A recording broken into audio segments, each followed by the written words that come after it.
Wala po yung ginawa kong kusina para may sarili na po kami kasi naintindihan ko naman po ng mga kapatid ko dahil nagsarili kami. Siyempre, kasi minsan po kaming dalawa ni Sheena pag wala akong trabaho, nalilate pa ako, magising kaming dalawa. Siyempre, iba yung nakabukod, iba yung magkakasama. Kasi pag nakabukod ka, kahit anong oras ka gumising, walang problema. May sarili kang pinto, may sarili kang kusina, lutuan. Walang masasabi sa iyo yung kasama mo. Gaya ng kung magkakasama kayo, hindi ka lang makabigay ng pang-ulam o pambilang bigas. Magagalit na, ganito ganyan na, sabi ng talagang tulog. Hindi yung nakabukod ka, maririnig. Sarili mo ang galaw mo. Ano, oras ka gumising.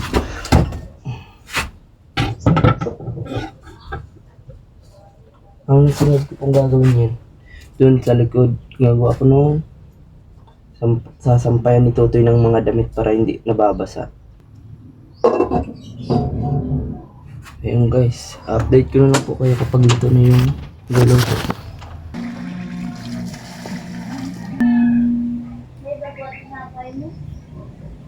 Puro mga labahan namin ni Sheena, yung kay Totoy po pala, inuna ko. Marami po dito yung yung kumot.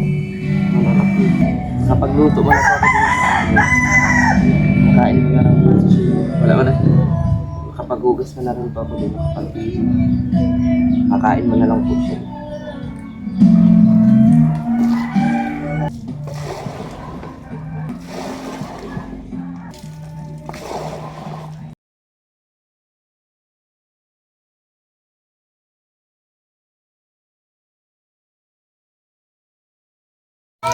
Ayun guys, yung mga ating basak po pala, ano ko na lang, washing dito sa bahay.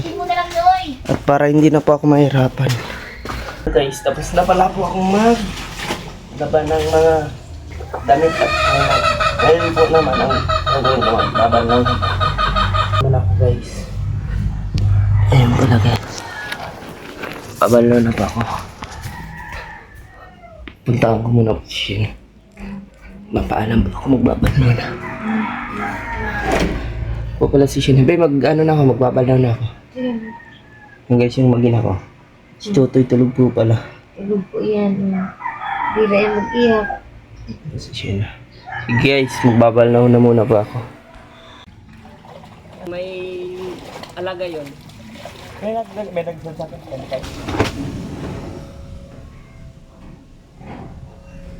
Muna po guys, mamaya ko na po babanawan yung mga kumot.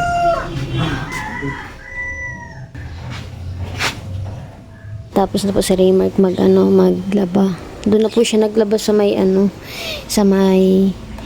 ang tawag doon nun? Bubon. Balon. Doon na po siya balnaw para yung tubig na ando na lang. Yung mga damit ni baby. Yung mga damit ni baby tuyo na?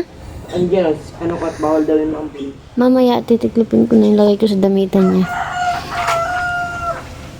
Yung lang, babal na lang po yung mga... Siya na muna po ang tagagawa sa mga gawain kasi bawal pa pong magkilos. Ayan naman si baby namin, tulog-tulog.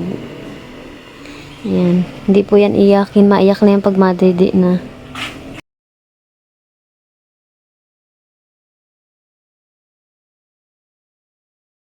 Ayun guys, mag-ano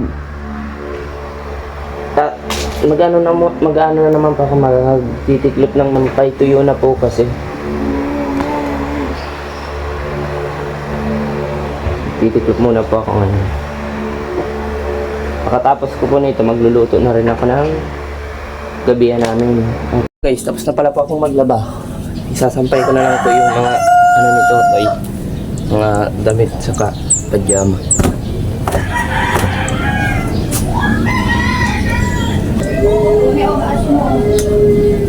Guys, tapos ko na pala po siyang sampay. Tatanungin ko po si Sheena kung saan ito ilalagay. Be! Saan ito lalagay? Ayun po pala si ano, siya na nagpapadidik siya ng bata. Oh, saan? Si Mama Isa. Yan guys, sasampay ko na daw po dun sa ano at bawal dito magsampay sa harapan. Gugas naman po akong para matapos-tapos na po yung gawain namin. Gawain ko. Kapahinga na rin po ako. Hapon po ako lang. Pusin ko lang po ito. Pag-gugas. Hindi talaga bawal po kasi siya na gumalaw. Ako muna magagalawan.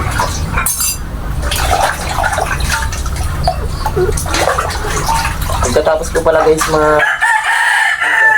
yung pinto naman po ang aayusin ko dahil hindi po sila makakalabas kasi naharakan po ng papag ng higaan namin. Unti lang, isang tao lang po makakalabas. Ayusin po yung mami. Lalabas po yung pinto. Tingnan niyo yung kamay niya. Babakbak na dahil kakakusot ng damit ni Bibi. Araw-araw po kasi siyang naglalaba kasi ayaw daw niyang matambakan. Bawal pa naman po akong maglaba. Sa ano yata yan? Sa Sabon niya. Huwag mong pagkit-kitin. Manipis lalo ang balat mo niyan. Manipis na nga. Hayaan mo lang. Araw-araw po kasi siya babad sa sabon. Pati mainit yung kamay ko. Nagkukusot siya ng mga hinubad ni Bibi. Tapos yung dabahan naman namin, minsan minamano-mano niya, minsan winawashing niya. Gising na naman kami. Ang oras dito ay mag-aalas 2. Si Bibi pag gantong oras, laging gising. Kasi nga po, gutom siya. Basta na. Mata ko po pating magdidi. Napahinga lang.